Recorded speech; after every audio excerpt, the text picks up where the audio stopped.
Good morning. It's a cold, wintry morning in Nainital. It's the kind of morning you want to have breakfast in bed. But the wife and I decided we're going out for breakfast. It's not really breakfast at Tiffany's, it's breakfast at Tiffies. Woof woof.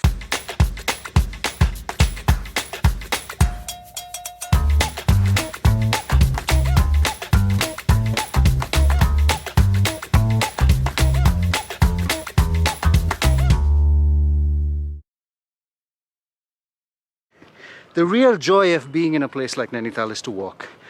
We're walking up to Tiffin Top, and this is our go-to walk. Whenever we don't know where to go to, this is the go-to walk.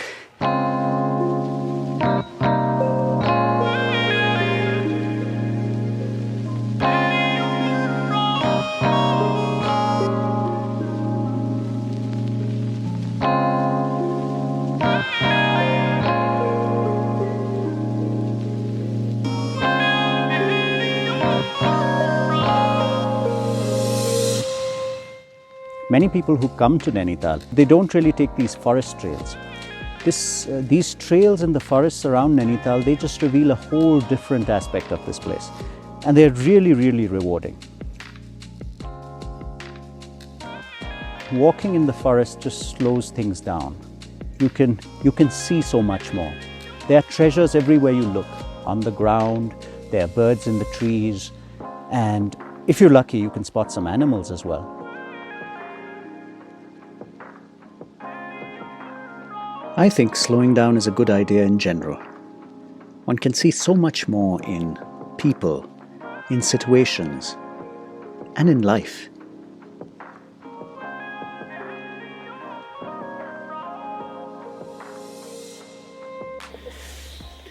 Now here's an interesting artifact that you see all the time on walks up in the hills. That's a porcupine quail, and lots of porcupines in this area, but only come out at night. There are crazy stories about the porcupine shooting out quills, but of course none of that is possible. The porcupine is as eager to get out of your presence as you are scared. I could a tale unfold whose lightest word would harrow up thy soul, freeze thy young blood, make thy two eyes like stars start from their spheres, thy knotted and combined locks to part, and each particular hair to stand on end, like quills upon the fretful porpentine. I still remember the early days when I used to walk alone. When I was straight out of school, in school and college, and my friends would find it very odd that I would disappear into the forest on these long walks. They would also think it was reckless of me because these forests are teeming with wildlife, and one of my dearest friends would say that during those times that he expected any day to find a little clipping in the newspaper saying that man eaten by leopard as he was walking alone pointlessly in the forest. But that hasn't happened yet. But perhaps I'd spoken too soon. A little ways down the road, Wifey decided to leave the main approach road to Tiffin Top and take one of the many small paths that crisscross the hillside. And as I played around with my camera, we heard a familiar sound.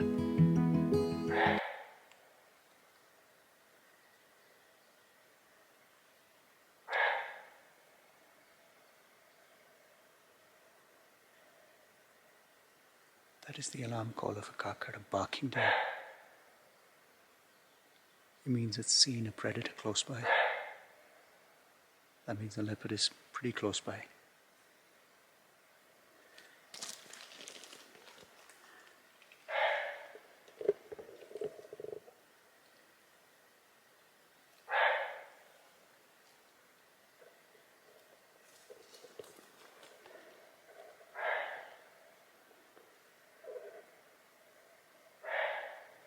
The kakad or barking deer is a pretty nervous customer, and with good reason.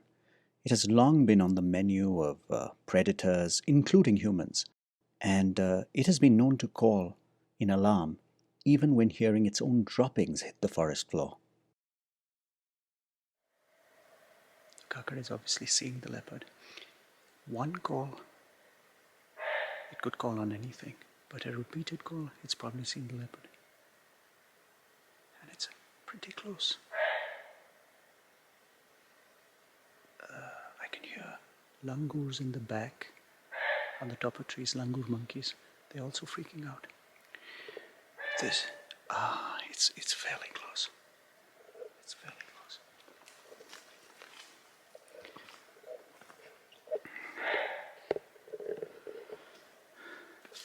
It's in the forest somewhere there. And we could be seeing Mr. Spots. This could be a fun walk.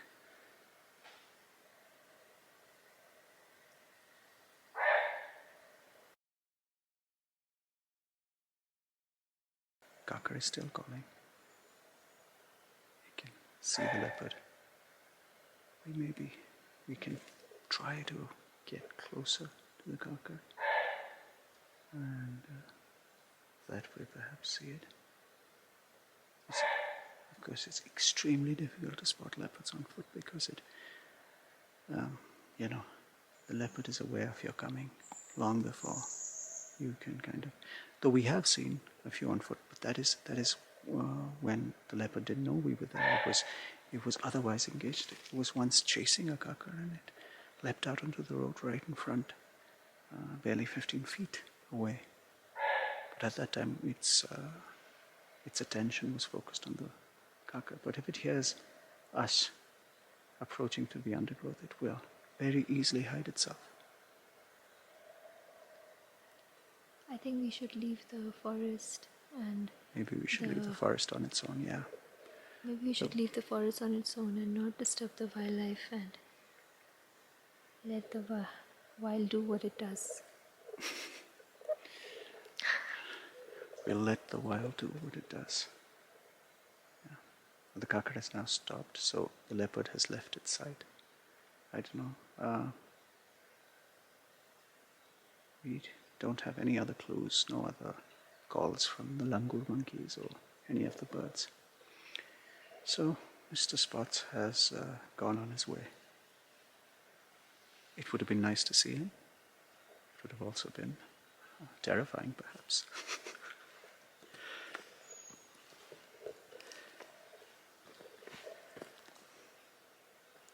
Suddenly the tension in the forest has suddenly eased. You can feel it. The kaka has stopped barking. It's stopped giving the alarm call. And you can feel the entire forest kind of had tensed up. And now there's a sense of, all right, it's okay. Birds are back. The birds are back. The langurs are not losing their shit over there. So it's, that's the effect the apex predator on the move has in a forest. The hill dog is not the apex predator here. The hill dog is on the menu for the leopard, actually. So the hill dog shall now wend his way out of the forest. And so to Tiffintop. Now, Nainital is a town that was established by the British. When the British came to India, they had to adapt. And particularly the climate was a big one for them. So in the heat, they didn't really want to eat a heavy lunch. So they invented something called tiffin, which was a light lunch, and you'd pack it and you could take it on a picnic. And that's how this place got its name, Tiffintop.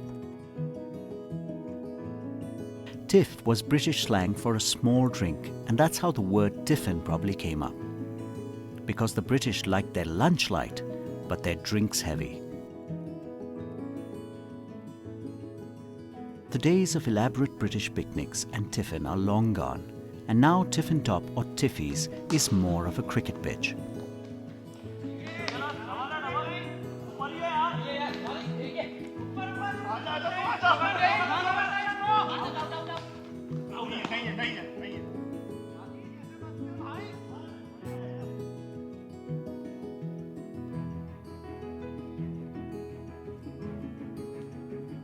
Just up the hill from Tiffintop, this is a viewing platform called Dorothy's Seat.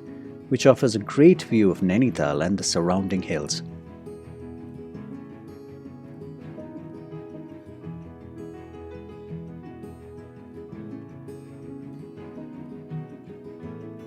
It's a cloudy day, so we can't see the snows, but on a clear day the view is more like this.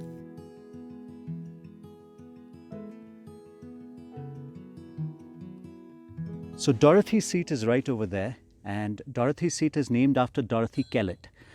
Now, tourist guides who can make the most fantastic fiction out of the most mundane things will tell you that there was a lady called Dorothy who sat there and she fell over and died.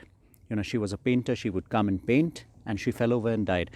Now, dramatic as the story is, it is unfortunately not very true. Dorothy Kellett was married to the British Army officer Colonel J.P. Kellett, and she would often come here and paint. She was extremely fond of this spot. That part of the story is true.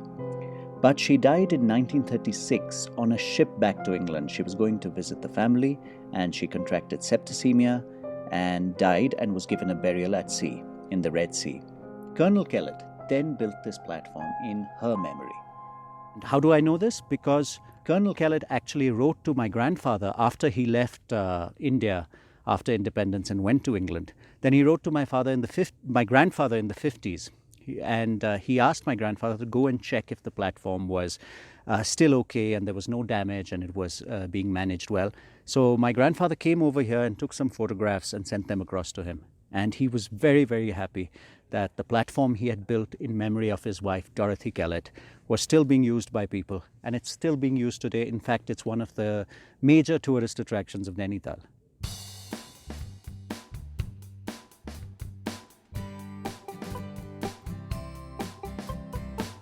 After feasting on the view, it's time to fortify oneself at Suntaji's restaurant.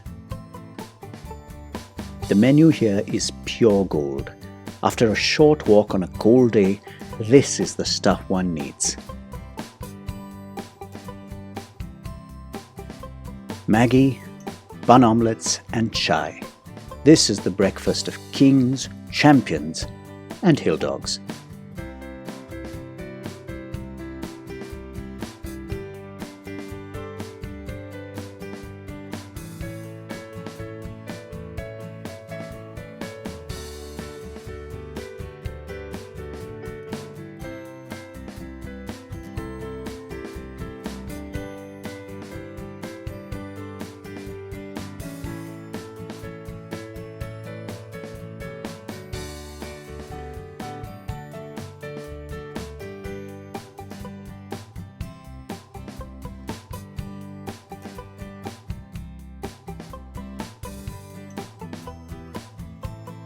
Walking downhill on a full stomach is just about letting gravity do its thing.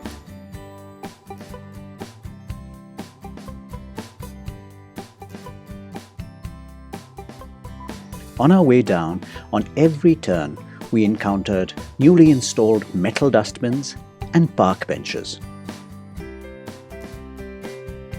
Now, it's a noble thought to think about the convenience of people walking up to Tiffin Top, but I can't help but wonder, where does this intervention with nature stop?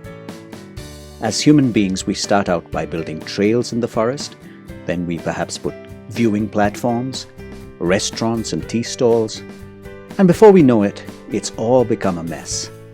So how do we know when to stop? This is the question, and I want to leave this question with you. It's a bit like that age-old metaphor of knowing when to stop painting on a blank page. You start out, you paint something nice, and if you keep adding to it, you end up with a mess. So I don't know the answer, but I'll leave this question with you. Where do we stop?